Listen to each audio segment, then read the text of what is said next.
Hey everyone, welcome back to Native Speakers Channel. I'm Johnny and I'm here with my good friend Sarah. How are you doing today, Sarah? I'm doing great, Johnny. Thanks for having me on the show again. Always a pleasure. So folks, today we're going to dive into a super practical topic that everyone deals with at some point: home repair and maintenance. Whether you're a homeowner, renting an apartment, or simply want to understand what your contractor is talking about, this conversation will be incredibly useful. Sarah and I are going to have a natural conversation about all things related to fixing up your home, and you'll pick up tons of vocabulary and phrases along the way. So grab a cup of coffee, get comfortable, and let's get started. You know, Johnny, I've been meaning to ask you. You always seem to have your house in perfect condition. Do you do most of your home repairs yourself, or do you hire professionals? Well, Sarah, I'd say it's a mix of both.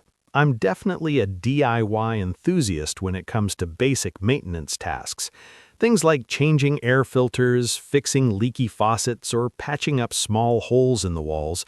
Those are pretty straightforward, and I can handle them myself. But when it comes to major electrical work or anything involving the roof, I always call in a licensed professional. You don't want to mess around with things that could be dangerous or cause more damage in the long run. That's smart thinking. I'm the same way. I'm comfortable doing minor repairs, but I know my limits. Last month, I had to deal with a clogged drain in my bathroom sink. At first, I tried using a plunger, which is usually my go-to tool for blockages, but it didn't work this time. Oh, that's frustrating. So what did you end up doing? I went to the hardware store and bought a drain snake. You know, that long, flexible metal cable that you can feed down the drain to break up the clog. It took me about 20 minutes of twisting and pushing, but I finally managed to clear it out. It turned out to be a massive clump of hair and soap residue. Pretty gross, but satisfying to fix it myself. Nice work! That's exactly the kind of thing that seems intimidating at first, but once you have the right tool and a little patience, it's totally doable. Speaking of tools, I've been building up my collection over the years. Having a well-stocked toolbox really makes a difference when something needs fixing around the house. Absolutely. What are the essential tools you think everyone should have? Great question. I'd say every homeowner or renter should have at least a basic toolkit. Start with a good hammer. I prefer one with a claw on the back for pulling out nails. Then you need a set of screwdrivers, both flathead and Phillips head, in various sizes. A tape measure is crucial for any kind of measurement work. An adjustable wrench, a utility knife, a level to make sure things are straight, and definitely a cordless drill with a set of drill bits. Don't forget pliers. I use mine all the time, especially needle nose pliers for getting into tight spaces. Yes, good addition. And I'd also recommend having a stud finder if you're planning to hang anything heavy on your walls, like shelves or a TV mount. Nothing worse than drilling into drywall only to have everything come crashing down because you missed the stud. Oh, I learned that lesson the hard way. When I first moved into my apartment, I tried to hang a large mirror without checking for studs. I used those plastic anchors that are supposed to hold weight in drywall, but about 2 weeks later, I heard this huge crash in the middle of the night. The mirror had fallen off the wall and shattered everywhere. It was a nightmare to clean up. That must have been scary. And mirrors aren't cheap to replace either. That's why proper installation is so important. When you're mounting something heavy, you really need to find the wooden studs behind the drywall. Those are the structural beams that can actually support weight. Drywall alone is pretty fragile. Exactly. Now I always use my stud finder first. It's such a simple tool, but it saves so much trouble. So, Johnny, what about painting? That's something a lot of people want to tackle themselves. Do you have any tips for someone who's never painted a room before? Painting is one of those projects that looks easy but requires proper preparation to get good results. The most important step is actually the prep work, not the painting itself. You need to start by cleaning the walls thoroughly, because paint won't adhere properly to dirty or greasy surfaces. Then fill in any holes or cracks with spackling compound, and once that's dry, sand it down smooth. And don't forget to tape off the edges, right? Yes, Taper's tape is your best friend.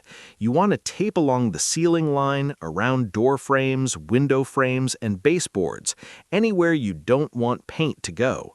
Take your time with this step because clean edges make such a huge difference in the final appearance. I also recommend putting drop cloths on the floor to protect it from paint splatters. What about primer? Do you always need to use it? It depends on the situation. If you're painting over a dark color with a lighter color, primer is essential. It helps cover the old color, so you don't need multiple coats of your new paint. Primer is also necessary if you're painting raw drywall or wood for the first time. But if you're just doing a touch-up or painting over a similar color, you might be able to skip it. Though, honestly, I usually use primer anyway because it just gives better results. That makes sense. I painted my bedroom last year, and I definitely noticed that the primer made the top coat go on so much smoother. What about choosing a paint finish? There are so many options. Flat, eggshell, satin, semi-gloss, gloss. Yeah, that can be confusing. Here's how I think about it. Flat or matte finishes are great for ceilings and low traffic areas because they hide imperfections well, but they're hard to clean. Eggshell and satin have a subtle sheen and are more durable, so they're perfect for living rooms, dining rooms, and bedrooms. Semi-gloss and gloss finishes are the most durable and easiest to wipe clean, which is why they're ideal for kitchens, bathrooms, and trim work. That's really helpful. I always wondered about the practical differences. Now let's talk about something that intimidates a lot of people: plumbing issues. Beyond unclogging drains, what are some common plumbing issues people can fix themselves? One of the most common issues is a running toilet. You know that annoying sound when the toilet keeps running long after you flushed it? That's usually caused by a faulty flapper valve inside the tank. The good news is, replacing a flapper is super easy and cheap. They cost just a few dollars at any hardware store. How do you replace it? First, turn off the water supply to the toilet. There's usually a valve on the wall behind the toilet. Then flush to empty the tank. The flapper is that rubber piece at the bottom of the tank that lifts when you flush. Just disconnect the old one from the chain and the mounting posts, then snap the new one into place and reattach the chain. Turn the water back on, and you're done. That does sound straightforward.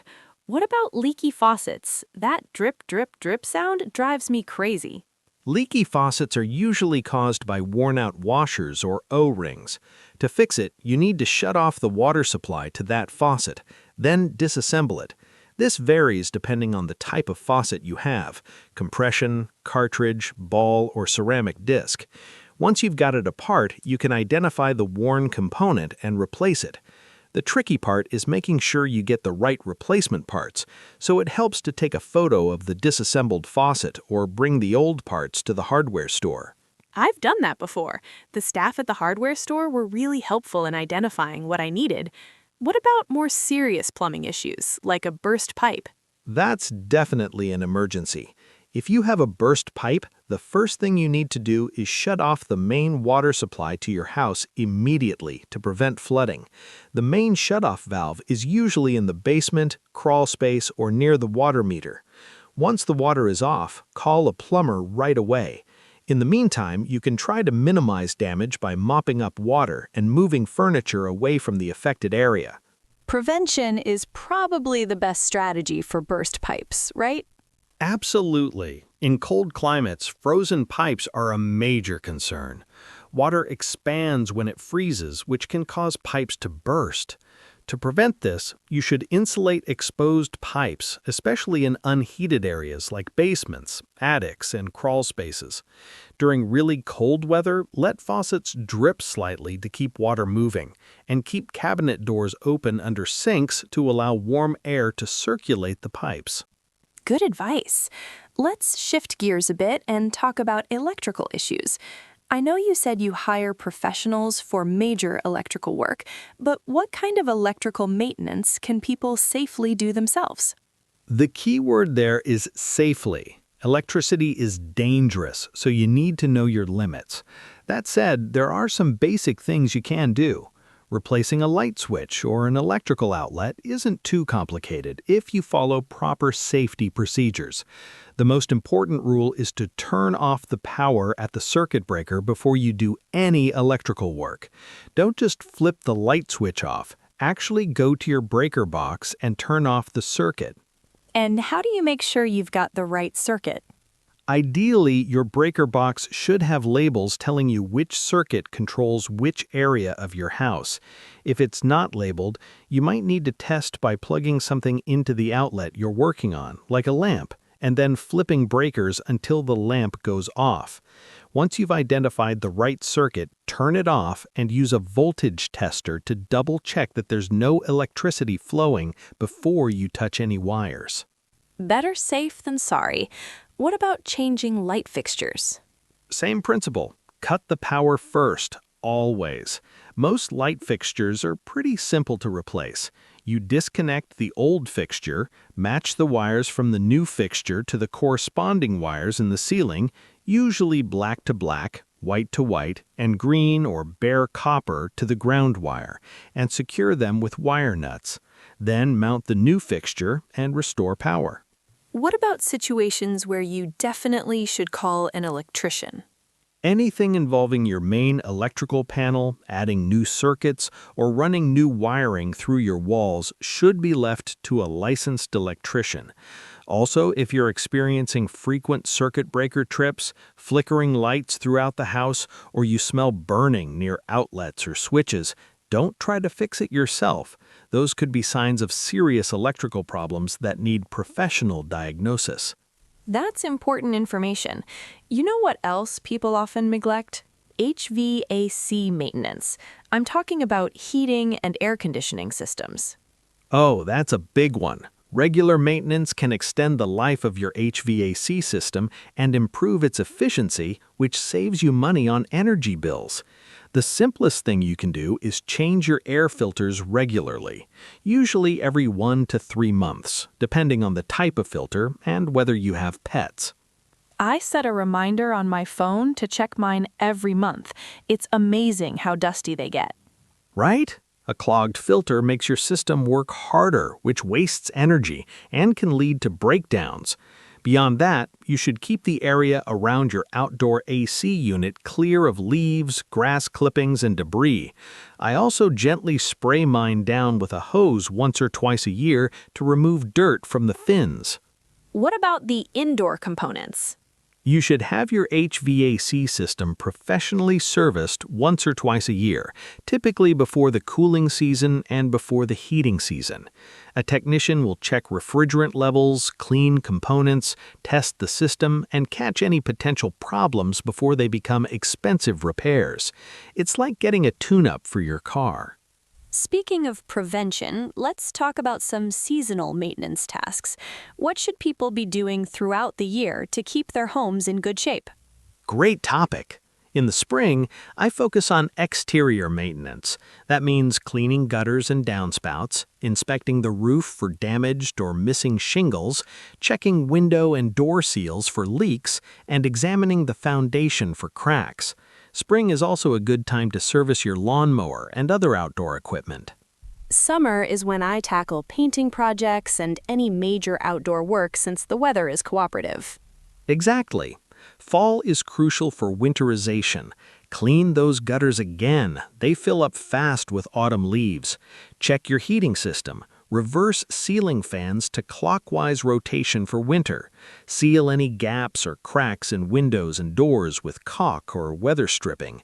And if you have a fireplace, have your chimney inspected and cleaned. And winter? Winter is more about monitoring and prevention. Check for ice dams on your roof. Keep an eye on indoor humidity levels to prevent mold. Test smoke detectors and carbon monoxide detectors. And if you have a snowblower, keep it maintained and ready. It's also a good time to insulate exposed pipes, as we discussed earlier. That's a comprehensive list. You know what else I think is underrated? Just walking around your house regularly and really observing things. So many problems start small and are easy to fix, but if you ignore them, they become expensive disasters. 100% agree. I try to do a little inspection walkthrough once a month. I look for water stains on ceilings or walls, check for signs of pests, test door and window locks, look at caulking in bathrooms and kitchens, and just generally notice if anything looks, sounds, or smells different. That's a good habit. Early detection is key. Like a small roof leak is a minor repair, but if you don't catch it, it can lead to rotted wood, mold growth, and structural damage costing thousands of dollars. Exactly. And while we're talking about water damage, let's discuss one more important topic: knowing where your shutoff valves are. We mentioned the main water shutoff earlier, but you should also know where the individual shutoffs are for sinks, toilets, and appliances like your washing machine and dishwasher. Why is that important? Because if you have a leak or need to do repairs on one fixture, you can shut off just that water supply instead of cutting water to your entire house. Plus, if there's an emergency, like a burst supply line under your sink, you can stop the flooding immediately instead of frantically searching for the main valve. That makes total sense. I actually had to replace the supply line to my toilet last year, and being able to just shut off that one valve made it so much easier. And while you're at it, test those valves occasionally too. Sometimes they sit unused for years and can seize up. If you try to turn a valve that hasn't been touched in a decade during an emergency, it might not budge or even break. Good point. I never thought about that. So, Johnny, we've covered a lot of ground here. Any final thoughts or words of wisdom for our viewers? I'd say don't be intimidated by home repairs. Start with small projects and build your confidence and skills gradually. There are so many resources available now: YouTube tutorials, online forums, and helpful staff at hardware stores. At the same time, know when to call a professional. Some jobs require specialized knowledge, tools, or licensing for good reason. And I'd add that investing in quality tools and materials pays off in the long run.